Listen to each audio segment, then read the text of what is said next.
શું મિત્રો તમે લીલા વાસનું અથાણું ક્યારેય ખાધું છે? અને મિત્રો અથાણું ખૂબ જ સ્વાદિષ્ટ લાગે છે. તમે ન ખાધું હોય તો જરૂરથી ટ્રાય કરજો.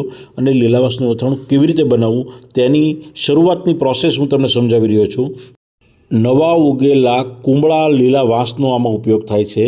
તો આ રીતે લીલા વાંસનો જે શરૂઆતના 2 ફૂટ જેટલો જે ભાગ હોય છે ને મિત્રો, એ એકદમ કૂણો હોય છે, કુમળો હોય છે. અને એને ખૂબ જ સરસ રીતે તમે કટિંગ પણ કરી શકો છો. ઉપરનો વધારાનો કચરો સાફ કરીને આ રીતે એનું કટિંગ કરવાનું હોય છે. અને કટિંગ થયા પછી તેનું ખૂબ જ સરસ રીતે અથાણું બનાવાય છે. જે રીતે તમે કેરીનું ખાટું ને તીખું અથાણું બનાવો છો એ જ પ્રોસેસથી આ અથાણું કરવાનું હોય છે. કેરીના ખાટા પાણીમાં વાંસ અને હળદર અને મીઠું એડ કરીને તેને 15થી 20 દિવસ માટે પલાળી દેવાનું છે. ત્યારબાદ કોરું કરીને કેરીનો મસાલો જે આવે છે, તીખો મસાલો, તેમાં એનું કોટિંગ કરવાનું હોય છે. આ રીતે આપણું અથાણું બનીને તૈયાર થાય છે.